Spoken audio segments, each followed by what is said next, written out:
This call is now being recorded.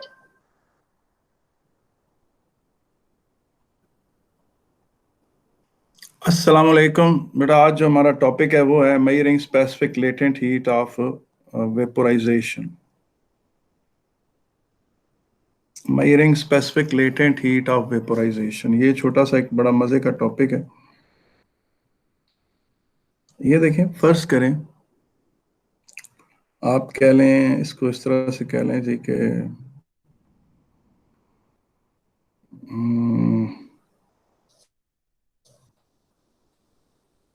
ये आपके पास पानी है यहाँ पर, और ये बीकर, ये जो है ये बीकर है जो ब्लू में है, और इसके अंदर ये पानी है। ठीक है कि नहीं? इसको आप इसको आपने स्टीम में कन्वर्ट करना है, और आपने स्पेसिफिक हीट कैपेसिटी और specific latent heat of vaporisation measure करनी है। तो मैं एक ही छोटा सा लेक्चर देता हूँ और उसी में मैं सारी बातें कह दूंगा, और ऊपर जो न्यूमेरिकल्स हैं वो आप फिर उस हिसाब से हैं। ठीक है कि नहीं? वो ये है कि यहाँ पर आप एक हीटर लगा दें, यहाँ पर आप एक मिनट, यहाँ आपने एक हीटर लगा दें, ये एक हीटर है, एक इलेक्ट्रिकल हीटर है।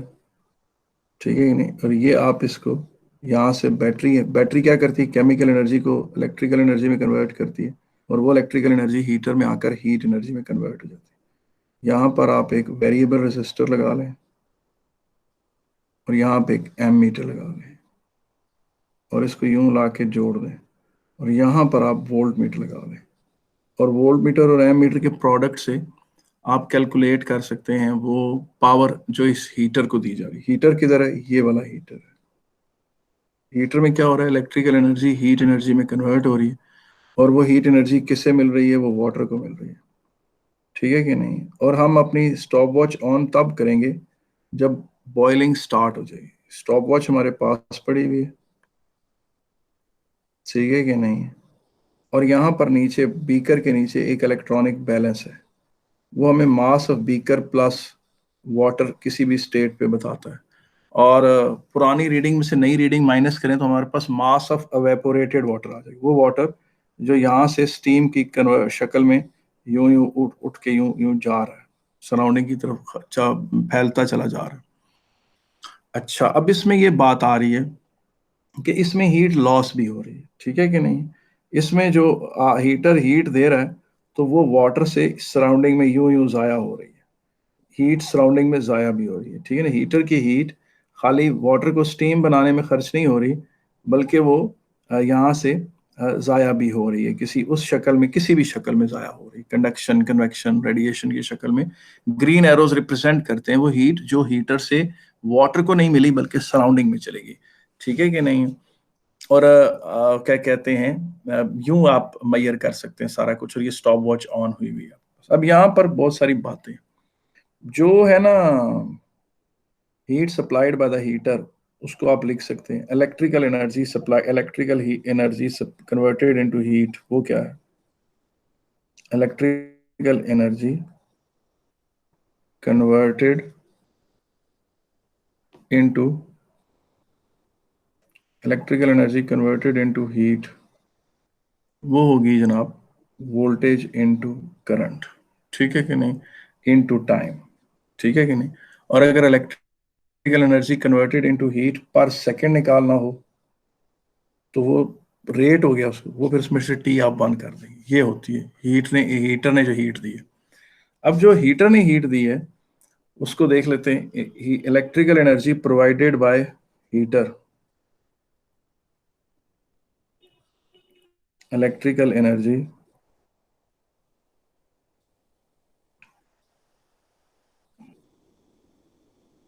प्रोवाइडेड बाय हीटर, उसमें से कुछ तो पानी ने ले ली।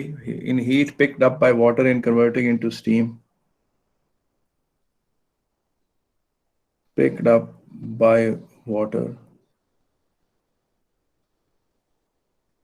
as it converts into steam, plus heat wasted to the surrounding, heat wasted into the surrounding.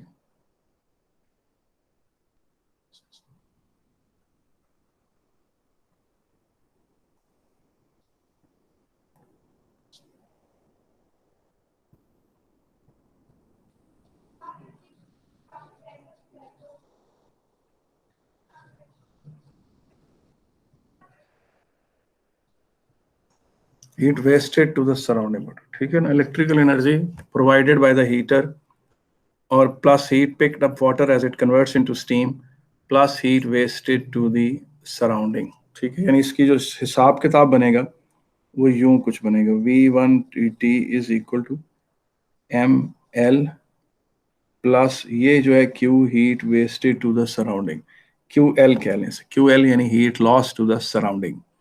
अच्छा, heat loss to the surrounding हम नहीं मेजर कर सकते, लेकिन हम एक चीज का आइडिया ले सकते हैं। ये देखिए, ये वाटर जो था, इसको ये देखिए मैं दोबारा आपके सामने से बना, थोड़ा ये जो एक्स्ट्रा एरोज मैंने बनाए हैं ये मैं मिटा लूं, ठीक है कि नहीं, बल्कि इसको दोबारा से बना लेते हैं।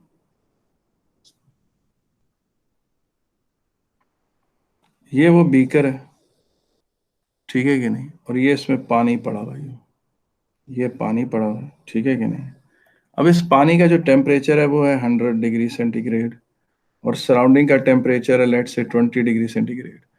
तो हीट सराउंडिंग में ज़ाया हो रही है, ये वो हीट है जो आप रोक ही नहीं सकते। आपको वो जो हीट सराउंडिंग में चलेगी उसके बारे में कुछ पता नहीं वो कितनी चलेगी, लेकिन आपको इतना पता है कि rate of heat loss to the surrounding constant होगा। क्यों भला? Rate of heat loss to the surrounding temperature difference पे डिपेंड करता है, और चूंकि टेम्परेचर डिफरेंस कांस्टेंट है, वाटर स्टीम में कन्वर्ट हो रहा है, उसका टेम्परेचर परमानेंटली फिलहाल at this point for the short time interval of time permanently 100 degree centigrade पर है, और सराउंडिंग 20 डिग्री सेंटीग्रेड पर है। तो rate of heat loss to the surrounding जो है वो कांस्टेंट,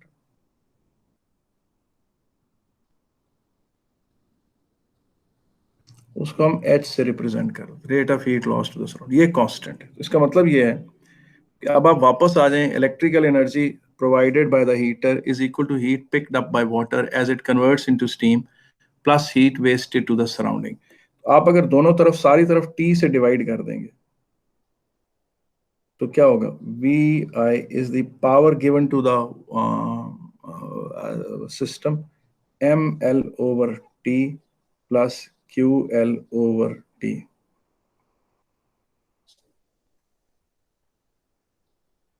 ठीक है कि नहीं। अब आप देखें QL क्या है, heat loss to the surrounding, ठीक है कि नहीं। अब ये चीज देखें कि ये जो चीज है, ये कैपिटल M ओवर T जो है, कैपिटल M ओवर T जो है वो किसके बराबर है बेटा, कैपिटल M जो है ये छोटे स्मॉल m से रिप्लेस कर दें, मास वेपोराइज्ड पर सेकेंड, मास कन्वर्टेड इनटू स्टीम पर सेकेंड, यानी कैपिटल M क्या हो गया, टोटल मास हो गया, total mass of water converting into steam, ठीक है कि नहीं, और छोटा m क्या हो गया, मास पर सेकेंड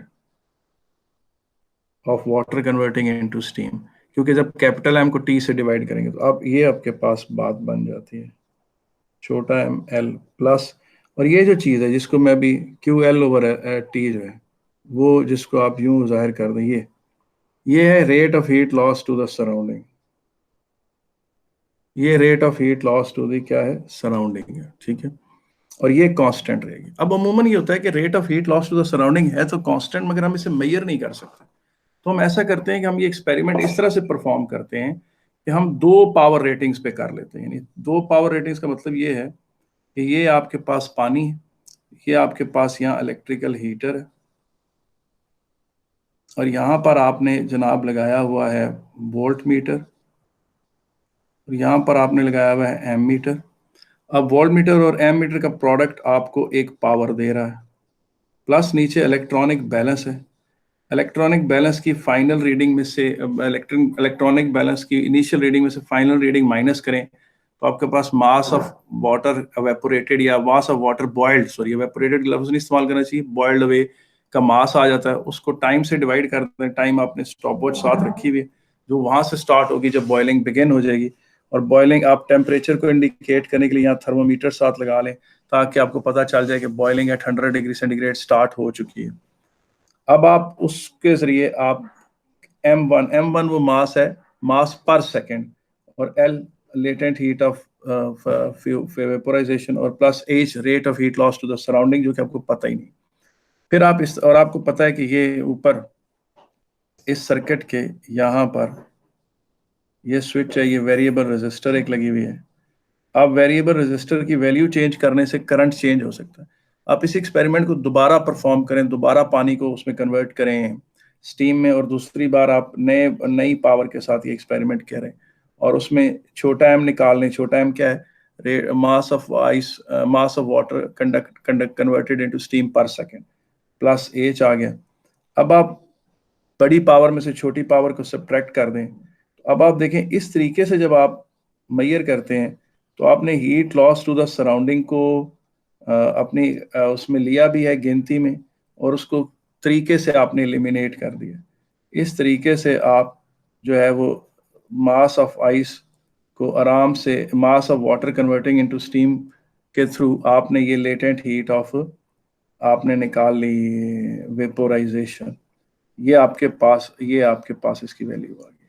इसमें आपने rate of heat loss to the surrounding को इंतहाई दानाई के साथ, इंतहाई चालाकी के साथ आपने एलिमिनेट किया है, और आपने उसको इग्नोर भी नहीं किया। ऐसा नहीं कि आपने उसे इग्नोर कर दिया, आपने उसको वो कर लिया है, मतलब आपने उसको you have taken it into account, और प्लस आपने उसको वो कर दिया, उसको एलिमिनेट भी कर दिया।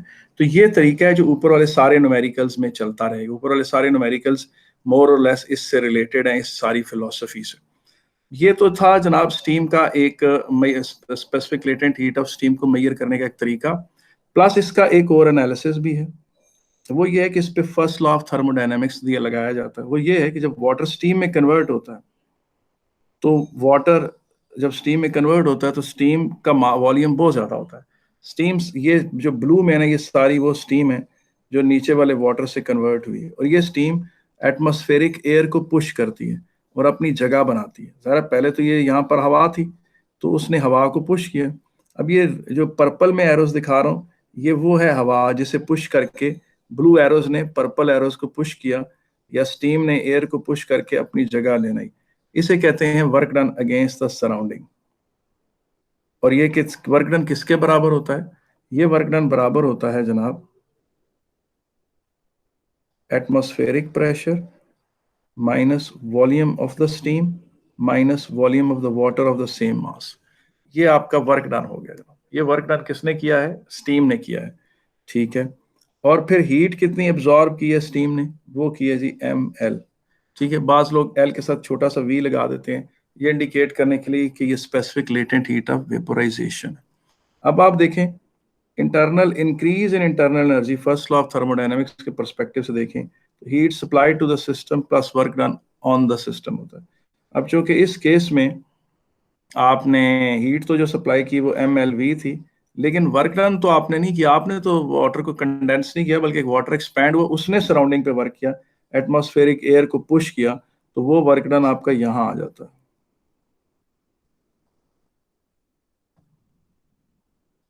ये आ जाता है। ठीक है कि नहीं? अब ये आ गया, ये increase in internal energy of the water steam है। और ये increase in internal energy of the steam जो होती है, ये स्टीम में in the form of molecular potential energy होती है। ये in the form of molecular potential energy होती है। इसका मतलब ये है कि steam at 100 degree centigrade possesses more ही energy than water at 100 degree centigrade. इसलिए वो टॉर्चर सेल्स में लोगों के मुंह पे स्टीम जेट मारते थे, ताकि उन्हें ज़्यादा तकलीफ हो और उसका ज़्यादा स्फीयर बर्न हो, क्योंकि उसमें एनर्जी ज़्यादा होती थी। अब ये मॉलिक्यूलर पोटेंशियल एनर्जी है, इसको आप डिवाइड कर दें नंबर ऑफ मॉलिक्यूल से, तो ये आ जाएगा इंक्रीज इन बाइंडिंग एनर्जी पर मॉलिक्यूल। यानी वाटर के हर मॉलिक्यूल को जितनी एनर्जी ज्यादा मिली, इंक्रीज इन बाइंडिंग एनर्जी से यहाँ मुराद वो न्यूक्लियर बाइंडिंग एनर्जी नहीं है। यहाँ बाइंडिंग एनर्जी से मुराद ये है कि जब वाटर से स्टीम में कन्वर्ट करने के लिए एक मॉलिक्यूल को जो एनर्जी दी जाती है, वो इंक्रीज इन बाइंडिंग एनर्जी पर मॉलिक्यूल कहलाएगी। ये सारी चीजों का मैंने जिक्र इसलिए किया है, ये ऊपर जो असाइनमेंट बनी हुई है उसमें ये क्वेश्चंस आए हुए हैं, तो अब आप इसको भी देख लीजिएगा। इस तरह से आपका ये टॉपिक भी सारा कवर हो गया। आप अगर इसके क्वेश्चंस करना चाहें तो ये सारे कुछ हुए हुए भी हैं, और कुछ जो हैं वो क्या कहते हैं खाली छोड़ दिए गए हैं। लेकिन अब इसमें एक्सटर्नल वर्क डन वही है कि जो सराउंडिंग में एटमॉस्फेयर एयर ने पुश करके जगह बनाई है, और इंटरनल एनर्जी इंक्रीज करती है Q = ml से।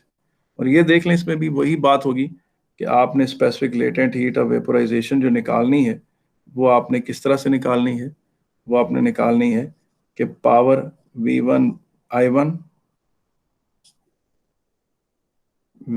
I1 माइनस V2 I2 और मास M2 माइनस M1। चूंकि उसने आपको ये जो कैपिटल M में मास दिए हुए हैं ये टाइम से डिवाइडेड नहीं है, तो आपने इस तरह से भी कर देना है, capital M2 minus M1 over T, ताकि आपके पास जो है पर सेकंड वाले मास आ जाए।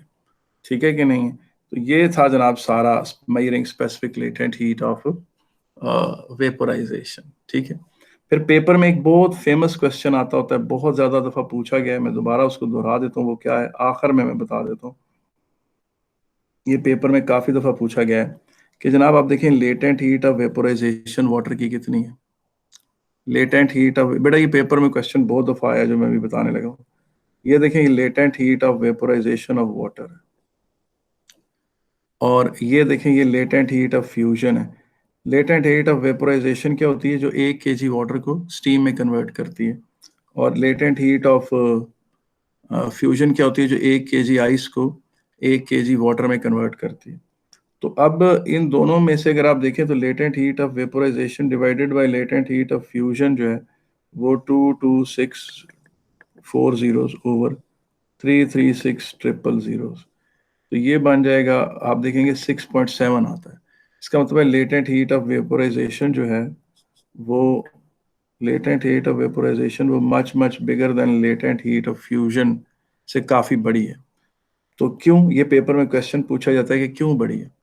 उसका जवाब ये, पहला जवाब ये है, और रीज़न नंबर 1 तरतीब भी यही लिखनी है कि जब सॉलिड मेल्ट होता है, जब क्या होता है सॉलिड मेल्ट होता है और वो लिक्विड में कन्वर्ट होता है, तो मॉलिक्यूलर पोटेंशियल एनर्जी इंक्रीज होती है। Molecular potential energy bond breaking की वजह से इंक्रीज होती है। और जब लिक्विड स्टीम में कन्वर्ट होता है तो मॉलिक्यूल्स के दरमियान डिस्टेंस जो है वो 10 to 20 टाइम्स बढ़ जाता है।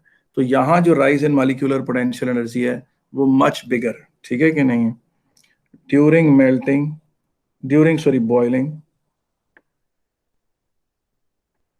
rise in molecular potential energy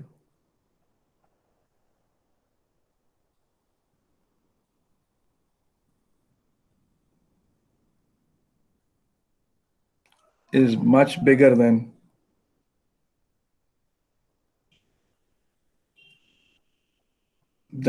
rise in molecular potential energy, molecular potential energy during melting। जो बच्चे ज्यादा याद नहीं कर सकते वो इतना ही लिखते हैं, लेकिन जो लड़के डिस्टिंक्शन का चाहते हैं वो यूं जवाब लिखेंगे कि ड्यूरिंग मेल्टिंग मॉलिक्यूल्स के सिर्फ बॉन्ड्स ब्रेक होते हैं और एवरेज सेपरेशन में इजाफा नहीं होता। और बॉइलिंग में एवरेज सेपरेशन जो है मॉलिक्यूल के लिक्विड में इस तरह से, तो गैसियस फेज में वो 10 to 20 टाइम्स उनके दरमियान सेपरेशन जो है वो बढ़ जाती है। इसलिए rise in molecular potential energy is much bigger during boiling. My rise in molecular potential energy is much bigger than the rise in molecular potential energy during melting। ये रीजन नंबर 1 है। Reason number 2 पूछें क्या है? Reason number 2 ये है कि जनाब आप ये चीज नोट करें कि some work is done against atmospheric pressure. देखिए जब ये वाटर जो था, ये वाटर है, जब ये स्टीम में कन्वर्ट हुआ, वो स्टीम जब यूं वाटर से स्टीम बनी, तो उस इस जगह पहले जहां पर अब वो स्टीम है पहले एयर थी, उसने एयर को धक्के मार के पीछे हटाया। ये जो एरोज बना रहा हूँ ये एयर के एरोज है। एयर प्रेशराइज करी हुई हमारी जगह क्यों ले रही है। और ये जो रेड एरोज बना रहा हूँ ये वो एरोज हैं जो स्टीम के एरोज हैं, कि स्टीम ने धक्के मारकर अपनी जगह बनाई जनाब, अपने आप पुश करके। ठीक है कि नहीं है? इस तरह से तो ये यूं अपने लिए जगह बनाई, इस तरह से बेटा ये होता है।